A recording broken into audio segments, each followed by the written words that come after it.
Hello everyone, welcome to Dr. Rajkumar Academy for Civil Services.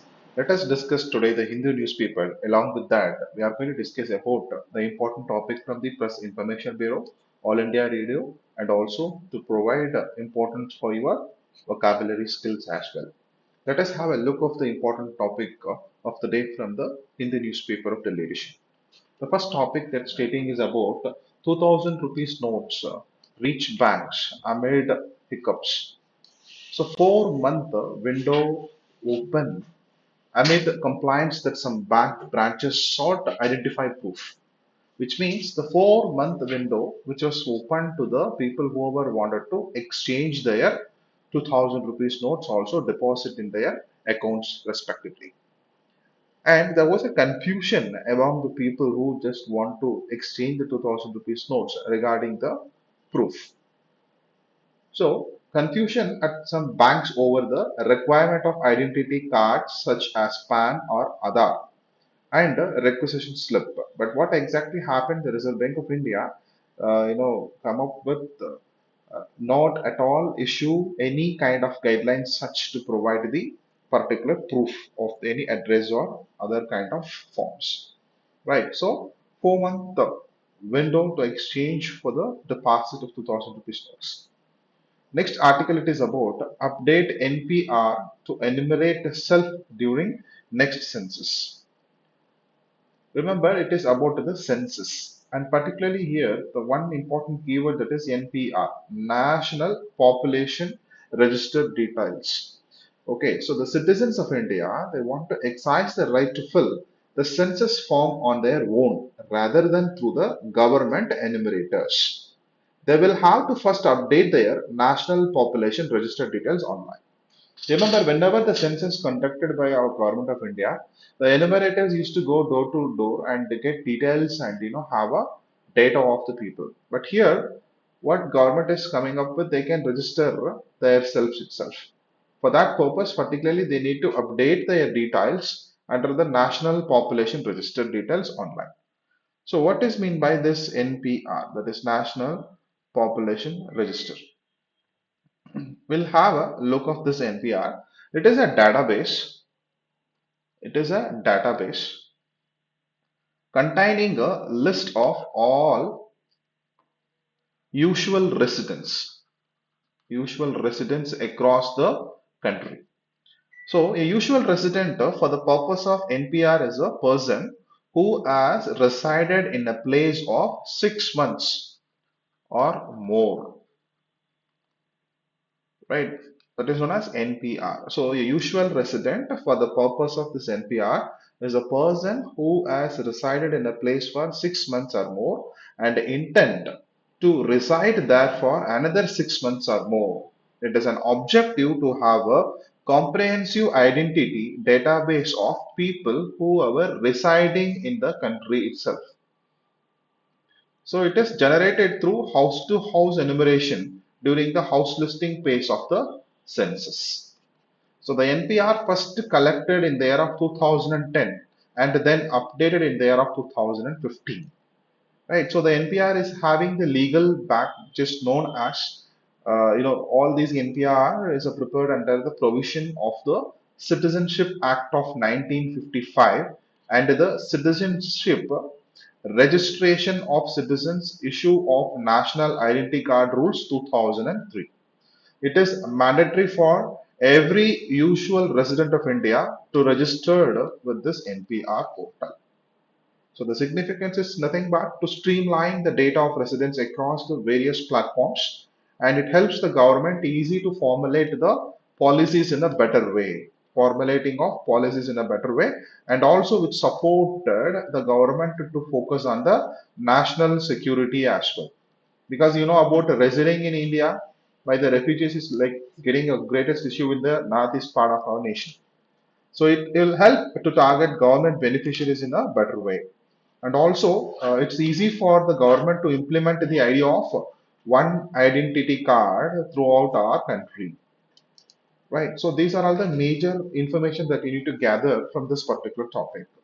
The next topic that we are going to discuss is related to India and Australia relations. You know about Prime Minister Narendra Modi is visiting Australia in the recent time. India, Australia ties built on trust. So Modi come up with the foundation of India-Australia relations lies in mutual trust and also with a proper respect. And he, along with his Australian counterpart Anthony Albanese, addressed a mega event there. Like now, we need to understand about the relationship so far between India and Australia. Remember, Australia and India for the first time established the diplomatic relationship during the time of pre-independence itself. Okay, in the year of 1941, pre-independence relationship between India and Australia, Consulate General of India was first opened as a trade office. This trade office opened in the city name called Sydney in the year of 1941. That is the first ever step. After that, Australian government condemned India in the year of 1998 for our nuclear test as well. So, 2014, Australia signed a uranium supply deal with India. Thereafter, the first kind of with country that is non-signatory to the Nuclear Non-Proliferation Treaty. Apart from this background, even India and Australia used to have some shared values. In terms of the democracies, Westminster style, and about the pluralistic society, Commonwealth traditions, expanding the economic engagement, and common traits such strong, vibrant, and secular.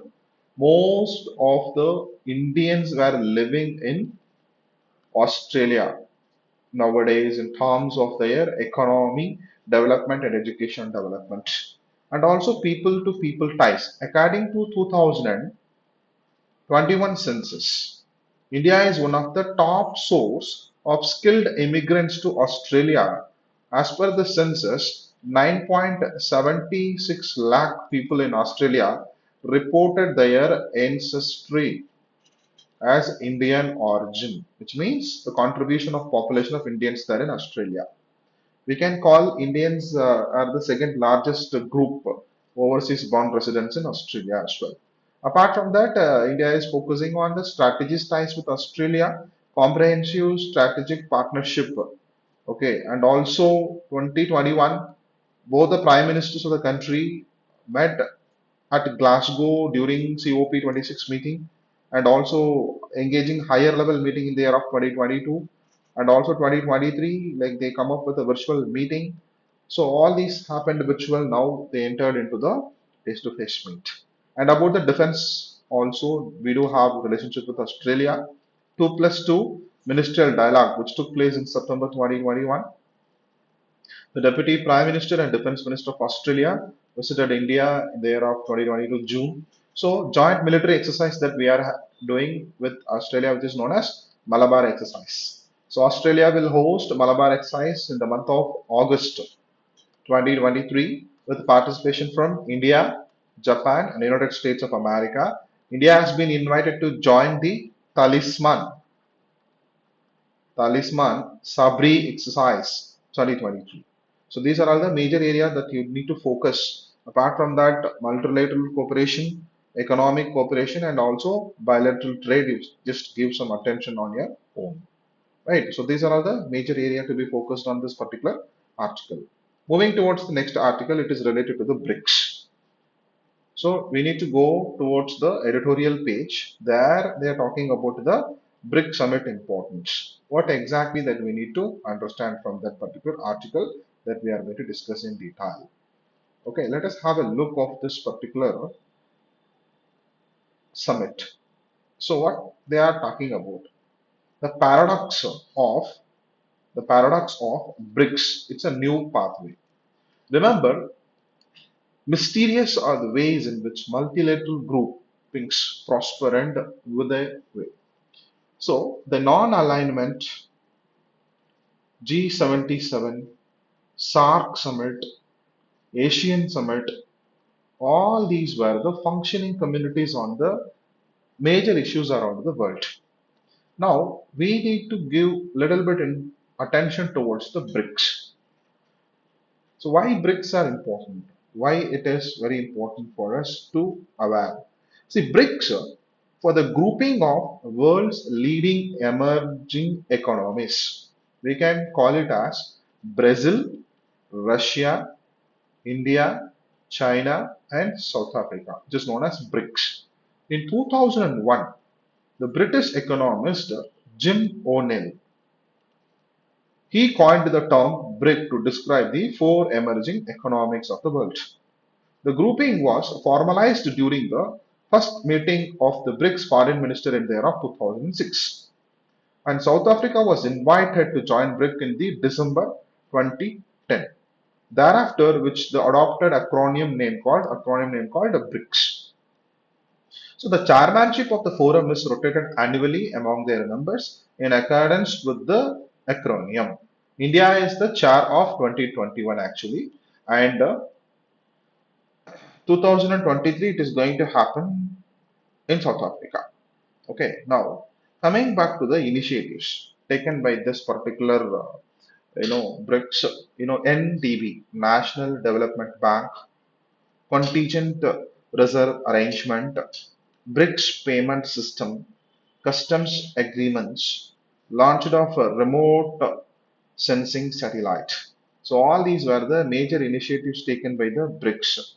And you need to aware about the summit and what exactly the outcome of the summit as well. So fourth BRICS summit happened in the year of 2022, which is virtually hosted by China. Okay. So now moving towards the next important article of the day, which is related to the Krishna water river dispute between Telangana and Andhra Pradesh. Yesterday, I just gave you the gist related to what exactly the problem is.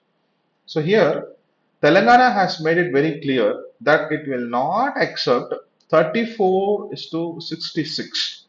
That is Telangana 34 and Andhra Pradesh 66 ratio imposed on it since the partition for an additional year.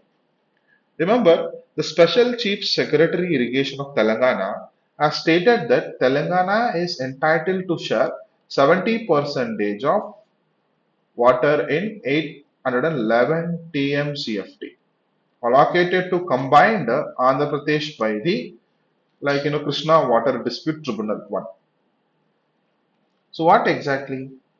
The Interstate River Water Dispute Act 1956, which established the first tribunal of Krishna water dispute in the year of 1969, and it delivered its report in the year of 1973. In addition, it was stated that any time after May 31st, 2000, a competent body or tribunal could review or alter the previous order of the tribunal. So the second tribunal was instituted in the year of 2004. It delivered its report in the year of 2010, which made allocation of the Krishna water at 65 percentage, dependability and for surplus flows as follows: 81 TMC for Maharashtra and 177 TMC for Karnataka and 190 TMC for Andhra Pradesh. So after this report only, the creation of Telangana happened, 2014. See, after creation of Telangana, Andhra Pradesh has asked the Telangana be included as a separate party at the KWDT, that is Krishna Water Dispute Tribunal, and that allocation of water, Krishna water be reworked among four states instead of three, because so far it is only for three states: Maharashtra, Karnataka, and Andhra Pradesh. After bifurcation of 2014, Telangana state also to be included in terms of sharing the water. It is relying on Section 89 of Andhra Pradesh State Reorganization Act 2014 as well. So the constitutional provisions they are talking about and about the water sharing between Telangana and Andhra Pradesh is going to be a biggest issue. So know this background and have the complete read of this particular article. You will get to know about the major area to be focused. The next article, which is related to the smart city mission. Smart city mission. So what exactly there in the news? What is the context? 73% smart city projects completed. So the government announced more than 90 percentage of the fund allocated under the smart cities mission have been utilized now, while 73 percentage the projects have been completed. As of May 1st, a total 38,400 crore was released under the mission, of which 35,261 crore has been utilized. So, what is this Smart Cities Mission? Remember, Smart City Mission is an initiative of the Union Housing and Urban Affairs Ministry, Ministry of Housing and Urban Affairs, that was launched in the year of 2015. Cities across the country were asked to submit the proposal for the project in terms of improve municipal services, improve municipal services, and to make their jurisdiction more livable. Between January 2016 to June 2018, when the last city, Shillong, was chosen, the ministry selected 100 cities of the mission over 5 rounds. So, last city is Shillong. Right, the project was supposed to be completed within 5 years after the selection of city built in 2021. The ministry changed the deadline for all cities to June 2023, which was earlier deadline for Shillong alone, but now all cities. See, the vision is simple with an increase on urban population and rapid expansion of areas. The government is looking at smarter way to manage complexities and increase the efficiencies and to improve the life of people who ever live in the cities. And objective it is simple, providing adequate water supply and assured electricity supply, efficient urban mobility, and also to providing the public transport, affordable housing, especially for the poor people who are living there in the cities, and robust IT connectivity, and also focusing on the digitalization and also providing importance in terms of sustainable environment and safety and security of the citizens, particularly women, children, and elderly person, and focusing on providing a proper health and education. These are all the major objective of the smart city mission. So, as per this article, 75 percentage of the project was done. Moving towards the next important article of the day, IMF asks Sri Lanka to reach timely restructuring deals with the creditors. You know about the crisis happened in Sri Lanka, showing tentative signs to improvement in their economy activity. So the International Monetary Fund urging the island nation Sri Lanka to reach timely restructuring agreements with the creditors before the fund's first scheduled review in the September. This is your exact context. I want to give you the value addition here about the information regarding IMF, International Monetary Fund. So the history of International Monetary Fund was conceived at a UN conference in Bretton Woods, New Hampshire, United States of America in July 1944. The 44 countries at that conference sought to build a framework in terms of economic cooperation to avoid repetition the competitive devaluation. So the countries were not eligible for the membership in the IBRD, that is International Bank for Reconstruction and Development, unless they were the members of the IMF, International Monetary Fund. Right. So the functions is simple, providing the financial assistance to the member countries. That is the important function of the IMF, and also providing the surveillance in terms of the 190 member countries, highest possibility risk for the stable in their country, and also capacity development. So any kind of economic crisis, tax invasion, to provide a development of the states from from financial assistance of the IMF. Okay, so this information it is enough for you to know more about the thing, because the IMF used to have 190 member countries, which has representation on the IMF executive board in proportion to its financial importance as well, fostering the global monetary cooperation, securing the financial stability, facilitating the international trade, reduce poverty around the world, and also focusing on macroeconomic growth. These are all the major objectives, right? So just go through all these articles which we discussed so far, and we are moving towards the next part of today's news discussion. It is related to the Press Information Bureau.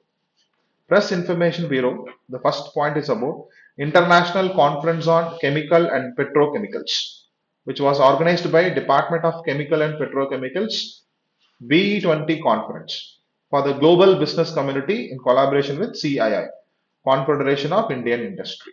So the object is nothing but in the terms of chemical and petrochemical, they wanted to create a collective ecosystem for the greatest compliance and regulatory. And also they wanted to change the present connotation with the positive image chemical industry, and also promotion of best in class of smart manufacturing in terms of developing of chemical and petrochemical industry in India. That is the purpose of this conference. Next, 16th Langkawi International Maritime Aerospace Exhibition 2023 in Malaysia, it was held. So Defense Secretary Indian delegation also participated in this. Lima, which is known as a popular maritime exercise in the region of Indo-Pacific. We can call it as aerospace exhibitions and maritime exhibitions established in the year of 1991. So keep remember Lima, which is known as Langkawi International Maritime Aerospace, which is happening now in Malaysia, and Indians also participating. It was established in the year of 1991. It's the largest maritime and aerospace exhibitions. So World Turtle Day 2023. So 23rd of May, World Turtle Day. So this is about simple. It began in the year of 2000. It was sponsored by American, American Tortoise Rescue to help people to celebrate and protect the turtles and tortoise and their disappearing habitats, as well as encouraging the human action to help them to survive. So 2023 World Turtle Day, 23rd of May. Next, Union Ministry of Cooperation inaugurated workshop on Vibrant Village program. What is this Vibrant Village program? It is the centrally sponsored scheme which was announced in the Union Budget of 2022 to 23, and it is going to be extended till 2025 to 2026. Simple, it is about the Northern Border Village Development Program, improving the quality of life of people living in identified border villages in these states such Himachal Pradesh, Uttarakhand, Arunachal Pradesh, Sikkim, and Ladakh, all the northern border villages. It covers around 2,963 villages. An action plan of this village will be created by the district administration with the help of Gram Panchayats. Next topic is Department of Empowerment of Person with Disabilities under Ministry of Social Justice Empowerment successfully celebrated the Global Accessibility Awareness Day, which providing importance to the persons with disabilities. So 2 points from All India Radio as well. National E-Vidhan application.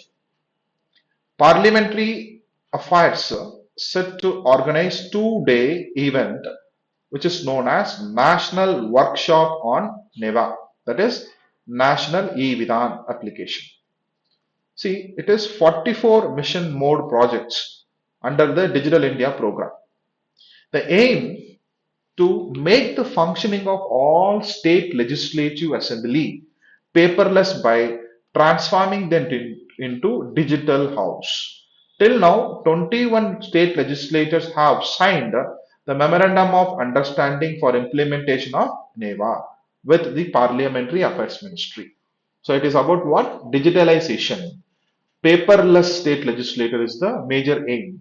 So which is known as National E-Vidhan application to make all the digital functions of the state legislature Then the martyrdom day of Sri Guru Arjan Dev Ji observed today.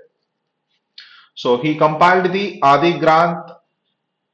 It is one of the important point, that is Sikh sacred book, the scriptures of the Sikhs. He completed construction of Sri Darbar Sahib, also known as Golden Temple in Amritsar. He founded the town of Taran Sahib near Goindwal Sahib. He became the first great martyr in Sikh history when Emperor Jahangir ordered his execution. So he was beheaded by the order of Jahangir, fifth Guru of the Sikhism. So these are all the information that you need to focus on. Press Information Bureau and All India Radio. Finally, vocabulary. Three words. First one is insinuation, which is known as an unpleasant hint or getting suggestion of doing something bad, which is known as insinuation. Corroborate, to confirm or give support to a statement or theory. We can call it as giving support for any statement or theory. Gall and wormwood, strong feeling. Okay, strong feelings of bitterness and resentment. Right. So these are all the major areas that we need to focus for the day. Stay tuned. We'll see you tomorrow. Thank you.